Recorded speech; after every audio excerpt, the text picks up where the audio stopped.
Narito na ang PTV Balita ngayon. Nakatakdang makipagpulong ang Department of Human Settlements and Urban Development sa private developers para paghandaan ang posibleng epekto ng tensyon sa Middle East sa sektor ng pabahay sa bansa. Ayon kay DSUD Secretary Jose Ramon Aliling, layo ng kanilang payapagpulong na mapatatag ang pagpapatupad ng housing program ng pamahalaan, kabilang ang pambansang pabahay para sa mga Pilipino program sa gitna ng nangyayaring krisis sa gitnang silangan.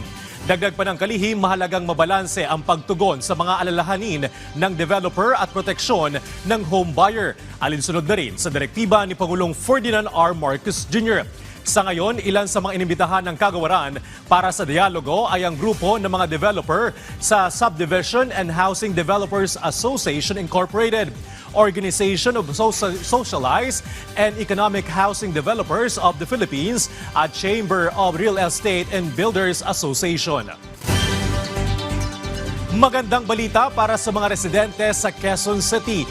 Pwede nang magpakonsulta at magpa-lab test ng libre ang mga miyembro at pensioner ng Social Security System sa SSS Diliman Branch. Ito ay para sa pamamagitan ng PhilHealth Yakap kung saan makakuha ng mga benepisyaryo ng libreng konsultasyon, 13 laboratory test at hanggang 75 gamot sa pambansang butika. Ayon kay SSS President Robert Joseph De Claro, inilalapit nila sa publiko ang serbisyong pangkalusugan alinsunod sa direktiba ni Pangulong Ferdinand R. Marcos Jr. Samantala, bukas din ang serbisyo sa lahat ng rehistradong miyembro ng PhilHealth at maaari ring magparehistro sa mismong lugar para sa mga nais mabinipisyuhan ng programa. Samantala, alamin naman natin ang iba pang balita mula kay Trisha Aragon ng PTV Cotabato. Assalamualaikum, Mapya Mapita, magandang araw. Narito na ang PTV Balitang Cotabato. Ipinamahagi ng pamahalaang probinsya ng Maguindanao del Norte ang mahigit 5,000 sakong mga bigas sa mga residente ng Northern Kabuntalan. Isinagawa ang malawakang distribusyon sa pakikipagtulungan ng Suna Initiative bilang tulong sa mga pamilya, lalo na sa panahon ng banal na buwan ng Ramadan. Ayon sa mga ulat, ang mga sako ng bigas ay ipinamigay bilang hadiah o regalo sa mga residente ng nasabing bayan.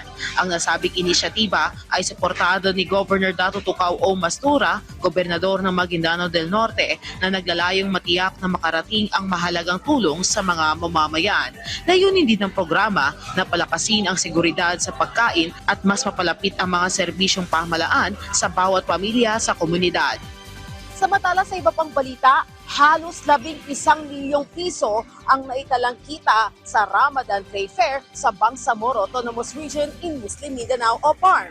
Mahigit isang linggo bago ang pagtatapos ng banal na buwan ng Ramadan, patuloy na dinarayo at sumisigla ang Ramadan Trade Fair sa Bangsamoro Autonomous Region in Muslim Mindanao o BARM. Ayon sa pinakahuling tala ng Ministry of Trade, Investment and Tourism BARM, umaabot na sa halos 11 milyong piso ang kinita ng mga negosyante sa nasabing trade fair. Matatanda ang umaabot sa 60 micro, small and medium enterprises o MSME ang lumahok sa trade fair. Karamihan sa mga itinatampo sa nasabing aktibidad ay local, Muslim at halal foods at delicacies na lalong dinarayo ng mga mamimili sa panahon ng Ramadan. At yan ang balita ngayon dito sa Cotabato. Ako si Trisha Aragon, sukran at magandang araw. Maraming salamat, Trisha Aragon.